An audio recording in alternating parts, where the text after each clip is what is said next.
Greetings ladies and gentlemen, and welcome to this patch video for Thief Lord from the website Royal Road. This patch video will contain chapters 43 and 44, and as always I hope that you enjoy, and if you do, please consider subscribing. Chapter 43, Go Big or Go Home. Frick! I shout as 3 new enemies leap down the stairs. 3 more! That's way too many. I don't have any underlings left to stop them. The enemy prowler takes up position at the top of the stairs, and I can see him taking aim at me. I throw myself to the side, just narrowly dodging a bolt that flies past where my head was. That was close. Not one to lose any time, I target the prowler and start casting another spell. The spell hits the prowler's body and stumps together, his face contorting into a relaxed grimace. Meanwhile, my dwarven thug disengages from the closest brawl to move to block the stairs, stopping the newest arrivals dead in their tracks. Crap, I'm running out of options here. If I don't do anything, some of my underlings might die. Frick, there is no other choice. Fight dirty. My underling's weapon glows softly as my skill enhances its damage. Kill them all, I shout as I jump back to my feet, keeping my eyes glued to the still dazed prowler at the top of the stairs, preparing to cast another spell as soon as his daze ends. I'm starting to run out of mana, and I can only cast it one more time before I run out. Calm, as a costly spell, I don't have enough wisdom to keep my regeneration at a substantial rate for long-term combat. This is why I decided to use one of my most powerful abilities. Just don't think that I can keep us alive long enough to end this fight without any casualties otherwise. As soon as I throw a spell for the fourth and final time in this fight, the first notifications start rolling in. You have slain Prowler 10, gain 30 experience. You have slain Gnome Thug 10, gain 30 experience. Excellent. My skills accelerated the battle, freeing up more of my underlings to help their reinforcements at bay. One of my half-orcs immediately move over to assist my dwarf, while the cutthroat moves to support him. As I've already run out of mana, I'm effectively useless for the remainder of the fight. I'll be able to cast a spell one more time in about a minute, but I'm afraid that the fight won't last that long. I need to find an alternate way to stop the prowler, or else it might wreak havoc on the rest of my underlings. Hey you! I point at my free cutthroat. Climb up the side of the stairs and stop the prowler. We can't allow him to get off another shot. I order him and take cover between my 2 prowlers. Yet you two, I address my prowlers. Focus fire on that bastard. Cover the cutthroat. My prowlers launch their projectiles towards the prowler, hitting their mark square in the chest. The impact is enough to break the prowler out of his stupor, though, and he as quickly takes a step back up the stairs to reload and cover. You have slain Wood Elf Prowler 10, gain 30 experience. You have slain Human Thug 10, gain 30 experience. You have slain High Elf Thug 10, gain 30 experience. The battle goes as well as enemies on the ground floor being killed off one by one. The battle is turning heavily in my favor, but the remaining 3 enemies are tough to beat. Keeping the stairs covered, they are at an advantage of higher ground, and it helps that the prowler has a free rein on my underlings. I need to find a way to immobilize him quickly. The rest of my underlings charge towards the stairs, intent on brute forcing the way past the defending thugs. Before they arrive at the stairs, though, the enemy prowler emerges from the top step before my own prowlers can stop him. He takes aim and launches a bolt towards my dwarven thug. Being too occupied keeping the enemy thugs in check, she fails to dodge the bolt and connects with her neck. Blood splatters across the room as she loses her footing, falling backwards. Frick, that must have been a critical hit. My eyes are drawn toward the rapidly dropping health bar, and my chest constricts as I realize that she has less than 10% health left. Crap, I can't let her die. The enemy thug she was fighting takes a step forward, grinning at the dwarf and raises his short sword for a final strike. No! I shout as I sprint forwards towards my fallen thug. The enemy gaze wanders towards me, and confusion flickers across his eyes as he hesitates. That's enough time for me to launch myself towards him, shoulder tackling him to the ground. The enemy thug is thrown backwards till his head impacts the bottom of the stair behind him. Bone-chilling crunch erupts from his neck. I don't pay much attention to him, however, as I immediately roll myself backwards and out of harm's way. I sense Cobra shoving himself forwards to take the spot at the front line as my hand rummages through my inventory. I fish out a healing potion and quickly remove the stopper and force the vial into my dwarven thug's mouth. Her health points blinking red, but I soon realize breath of relief as her health bar starts to slowly fill. The fight is still raging around me though, and by the time I can reorient myself the battle is almost over. My cutthroat, finished climbing the stairs, is laying waste to the enemy prowler that already looks like a pincushion after the focused fire of my prowlers. At the bottom of the stairs, the arrival of Cobra quickly turned the tide as the two enemy thugs are being overwhelmed by the sheer onslaught of my lieutenant. It only takes 10 seconds after that for the battle to come to an end. You have slain Prowler 10, gain 30 experience.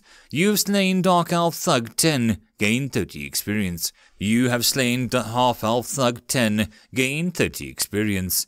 Calm has leveled up to Novice 9. I release a deep breath.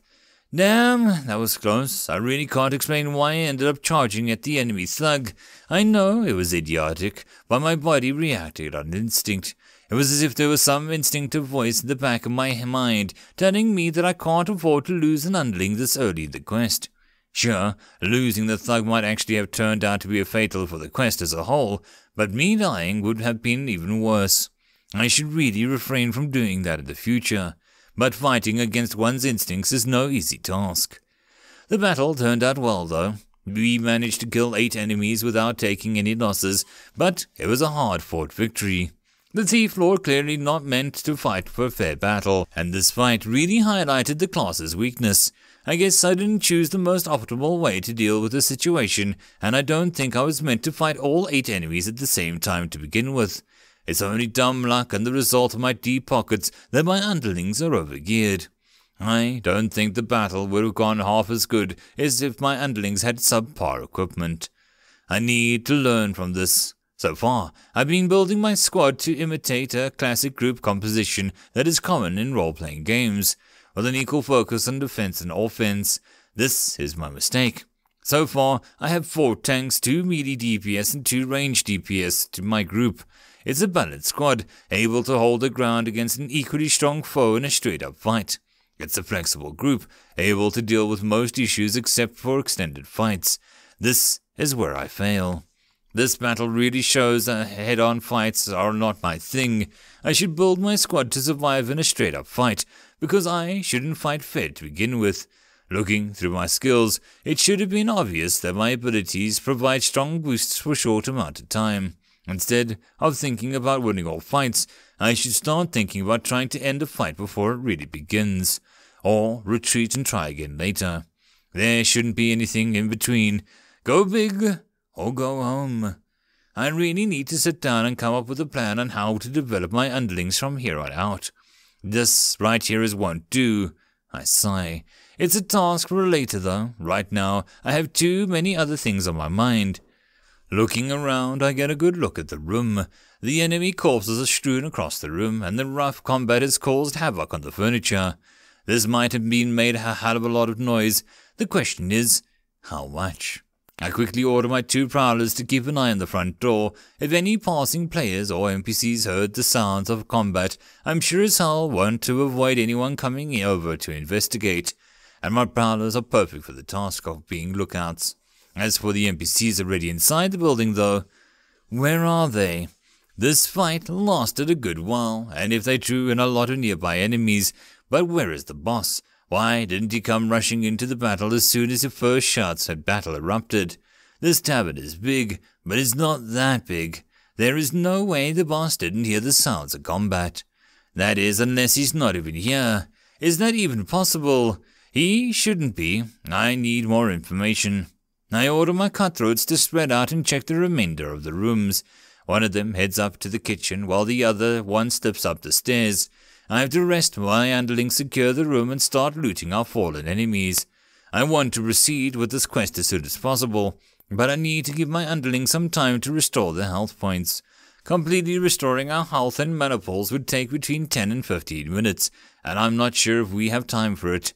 We need more than we have now, though, and I'm not going to waste a moment of rest when we get it. It doesn't take long for my underlings to pilfer through the pockets of the dead enemies, and I'm soon presented with a delightful pile of equipment that brings a wide smile to my lips. 2 times heavy leather armor set, common, 30% physical resistance per level gain, 1.5 strength, 1.5 endurance, plus 1 agility, plus 0.5 dexterity, requires NPC fighter classification.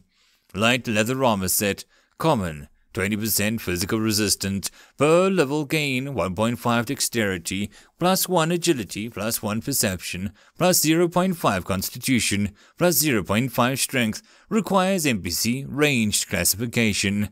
Simple crossbow, common, 17 to 19 piercing damage, plus 2 dexterity, plus 1 perception, requires level 5.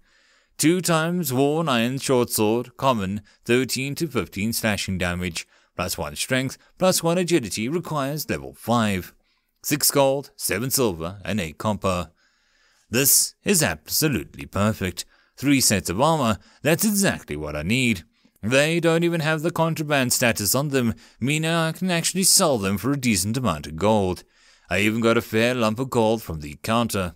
This is why I enjoy killing humanoid enemies. Their loot is always way better than mindless beasts. A pity that the humanoid mobs around town are either too low level to effectively grind, or too sparsely populated, or else gaining money and items would have been far easier. This quest is perfect, and I'm sure the massacre of any humanoid enemy I come across during this quest is the kind of gear they drop. My evil grin is interrupted by the return of my 2 cutthroats. By using our crude hand signal system, the cutthroat that went upstairs reports no enemies or loot. A pity. I was hoping for more loot. The cutthroat that went into the kitchen, however, reports that he found a path forward. Intrigued, I gather my underlings and we move en masse towards the kitchen. The kitchen is rather small, and I find it hard to believe that there's more than 1, maybe 2 cooks could work simultaneously back here.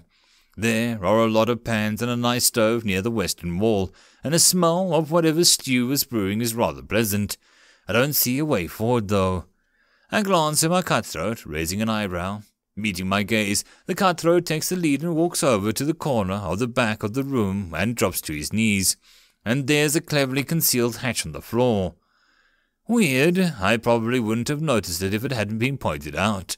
Opening the hatch, I peer into the darkness below. The hatch connects to a small cellar, and I can spot the edge of a dark stone corridor leading deeper underground. Great! So this is why we didn't attract more enemies. It's a secret underground lair. I have to admit that that's pretty darn awesome. I've loved this kind of secret lair stuff since I was a child and built pillow forts in the basement with my sister. To see an actual secret underground lair, though, utterly fantastic. I stop myself from gleefully skipping down the dark corridor for just long enough to send my cutthroats ahead to scout. I drop into the cellar and start setting up a glue trap at the mouth of the corridor. It doesn't hurt to put some safety precautions after all. The tunnel seems to go on for some distance, and it severely lacks proper lighting. My biggest grief about this whole situation is that the corridor is not wide enough to accommodate more than 2 underlings walking side by side at the same time. That's not ideal considering the type of underlings I have. I can only hope that there are some spacious rooms on the other end. It takes us 2 minutes for one of my cutthroats to reappear. His hand signal indicates that they spotted a few traps along the corridor, but no hostiles. They also found a room at the end where my other cutthroat is keeping watch. Not bad. This is actually an ideal situation for me. If there are traps ahead, then that means that the people on the other end are less vigilant towards a sudden attack, and I also get an opportunity to salvage some exotic trap parts if I'm lucky. I love it when a plan starts to go my way. I push ahead and down the corridor alongside Cobra and the cutthroat. Cobra for protection and the cutthroat to point out all the traps. The first trap we come across is a tripwire trap connected to some sort of gizmo that launches a javelin down the hallway. The contraption looks pretty awesome, and I'm devastated when I don't gain any components after dismantling it. I really need to look into traps that launch javelins at people later. It must be amazingly powerful. The second trap we come across is a bit more sophisticated, albeit less flashy than the javelin thrower. It's a pressure plate trap connected to a series of poison dart launchers hidden behind a gap in the wall.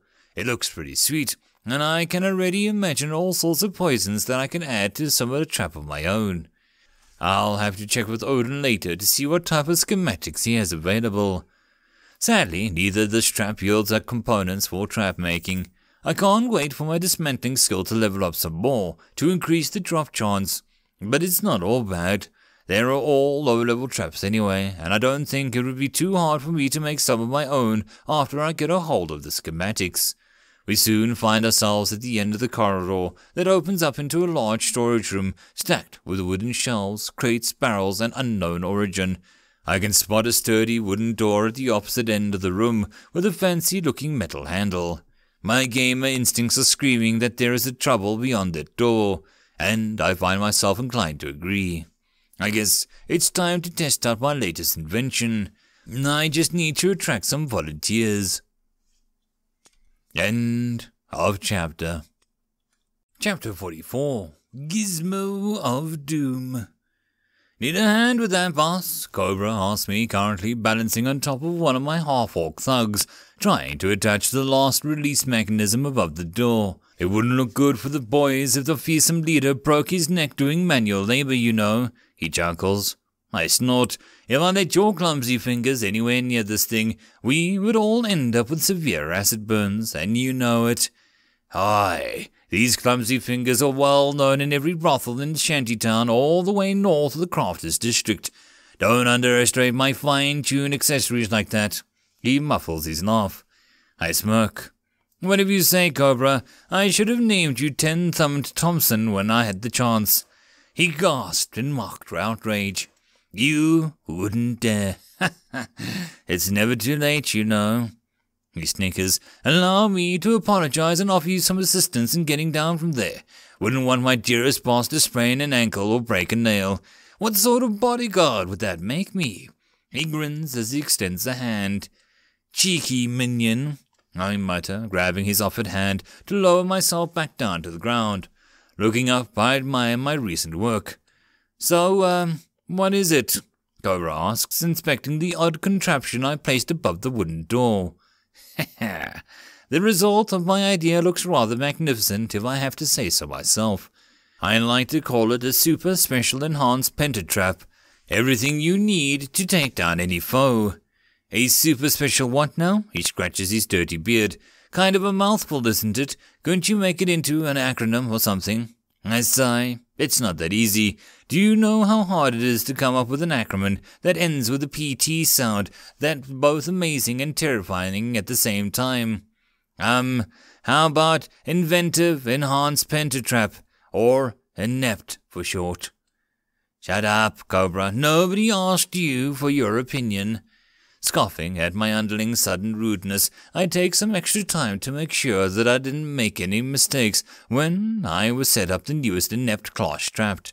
Yeah, I'm stealing his idea. What is he going to do about it? Sue me. It's a computer program. He has no rights. I really need to pat myself on the back for this contraption, though. I got the idea back when I was connected to the glue trap with a wooden door and the Plague Bringer's lair. The fact that I could attach traps to other objects was an eye-opener for me, so I thought, hey, why can't I attach a trap to another trap, and then another trap to another trap? Could something so ludicrous actually work? I don't see why not. I definitely wanted to try it, though. I did a little research to see if the idea isn't so far-fetched as I feared. I haven't seen anyone actually trying this yet, at least not what I found on the forums, not that there are many other trap makers out there to begin with. While the idea seems simple in theory, when it comes into games, even simple ideas can easily be discarded into impossible because of game logic. Luckily enough, this often works both ways. That's why trying dumb crap can sometimes open up a whole world of opportunities in games like this. This inept invention of mine is my newest mind baby, and there are a lot of different aspects that I need to take into consideration when combining the different elements of the trap.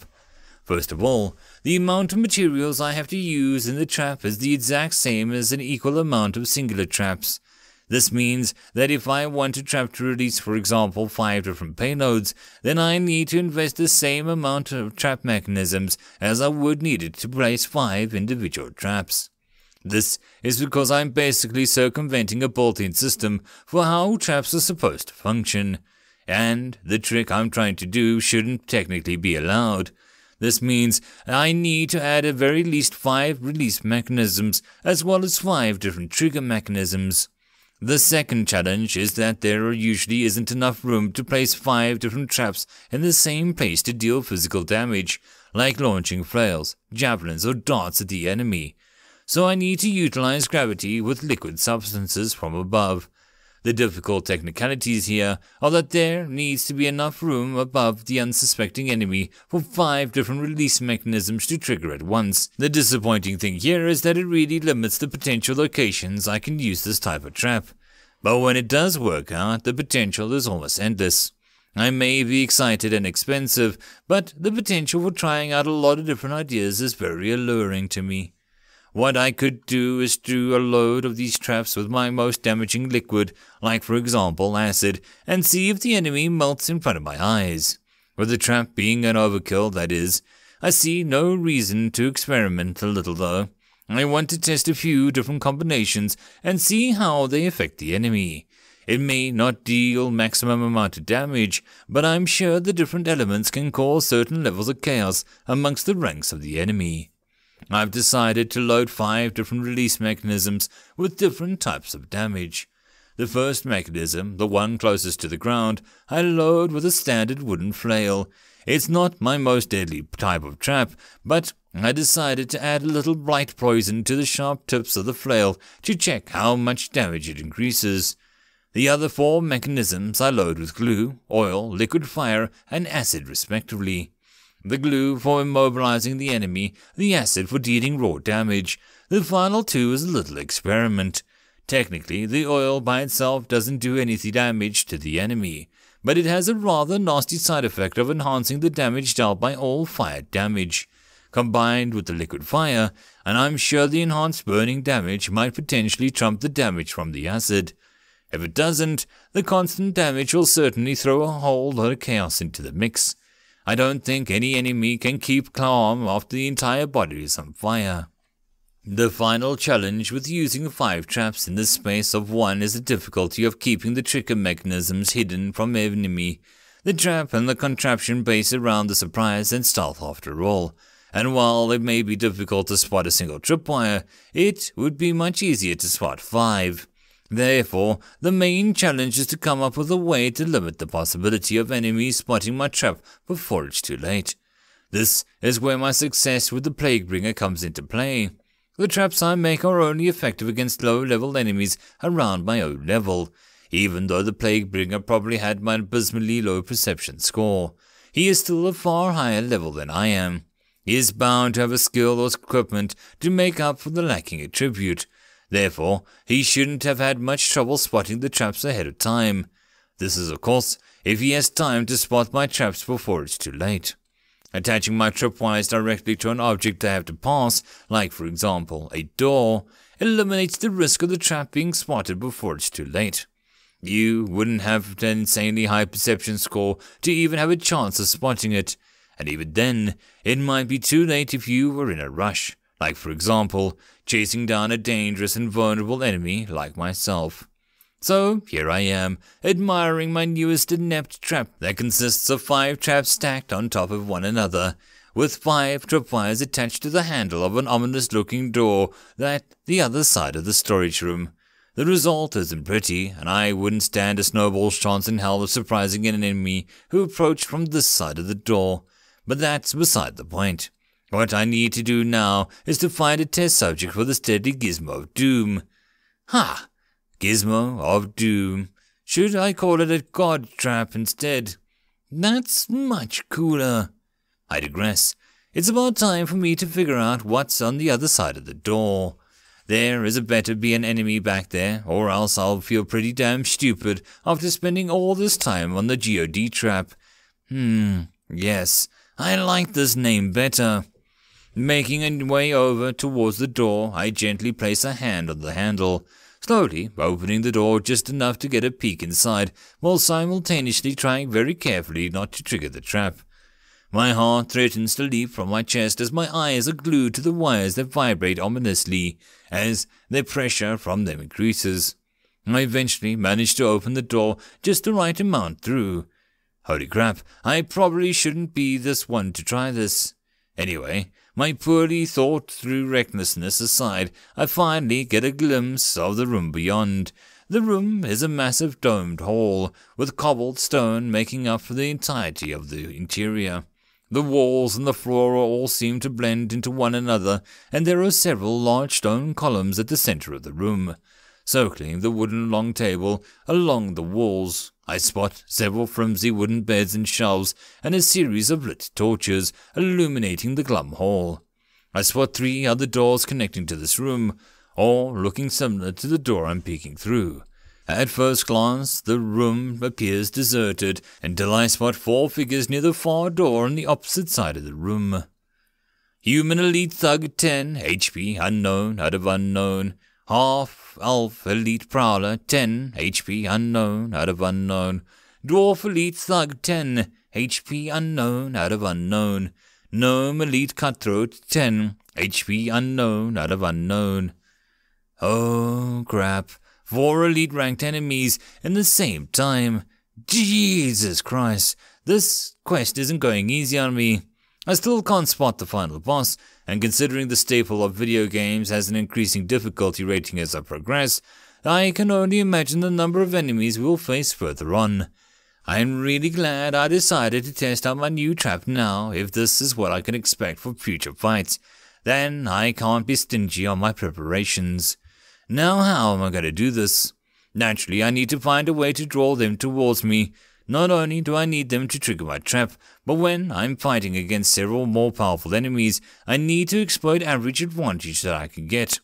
The most natural thing to do in this situation is to try and limit the amount of enemies I'm fighting.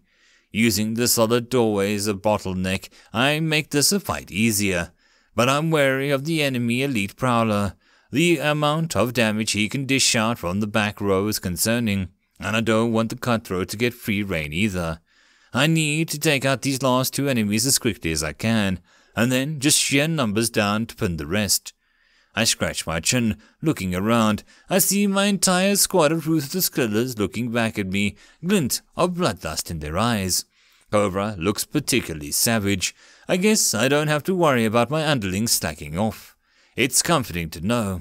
Really, since I can't do much during the actual combat, it's good to have reliable fighters doing this fighting for me.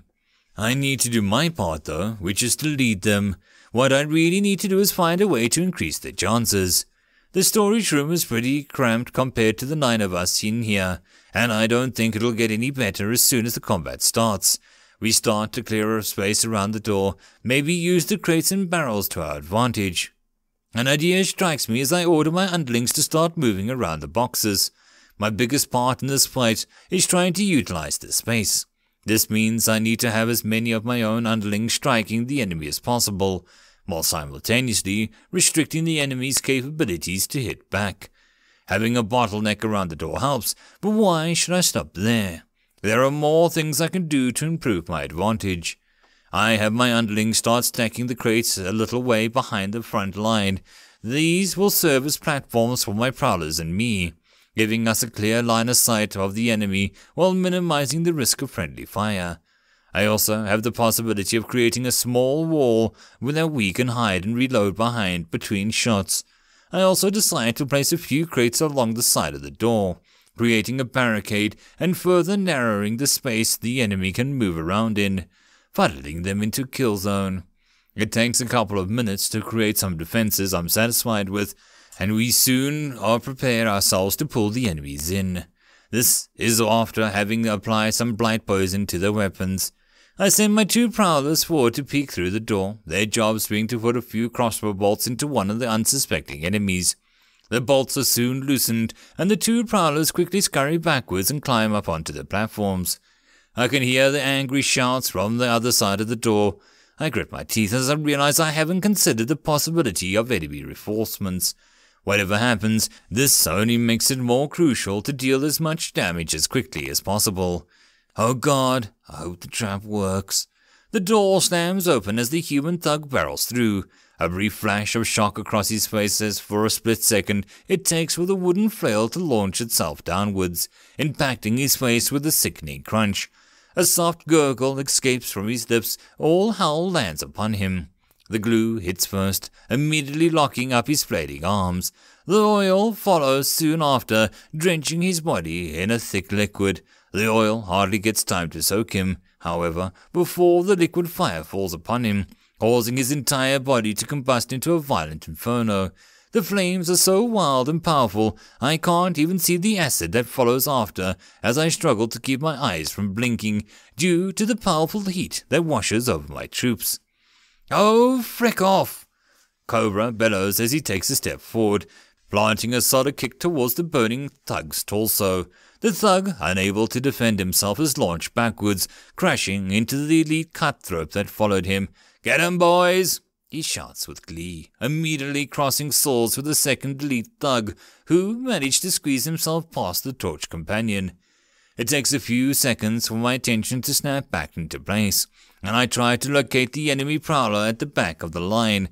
My heart leaps in joy as I notice the burning thug managed to knock his crossbow aside, and I don't waste the time to throw a calm spell in his direction.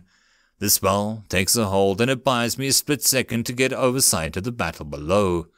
Cobra has taken center stage and is currently fighting the non-burning elite thug, Mano al Mano. The enemy cutthroat is trying to press himself past the crates that we stacked to the side of the door. I frown. This isn't going as planned. I have them cornered, but the majority of my troops aren't doing anything. I'm about to shout an order when my lieutenant starts laughing. "Tough little bugger, aren't you? Let me introduce you to my boys." He grins as quickly parries the thug's blade. He follows up with a solid punch that connects with the enemy's jaw. The thug stumbles backwards and Cobra wastes no time. He grabs the thug's sword arm and yanks him towards himself. Losing all sense of balance due to the unexpected pull, the thug falls forward.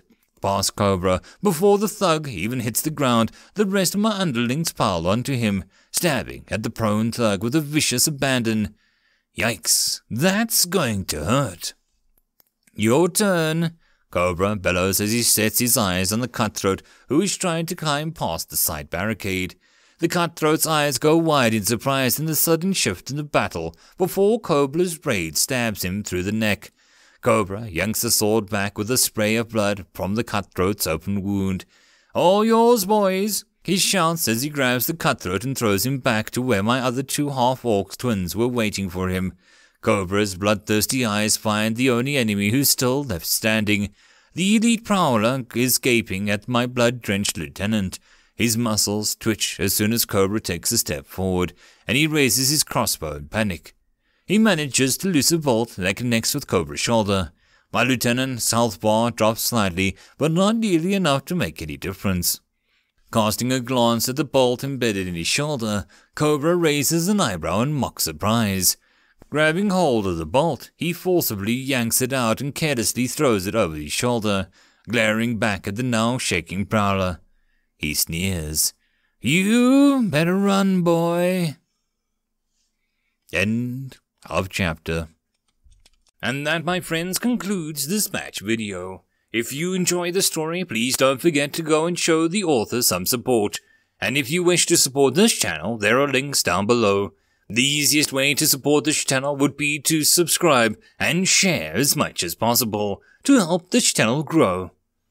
And I'll see you all in the next video, and until then I hope you all keep well and safe. Cheers.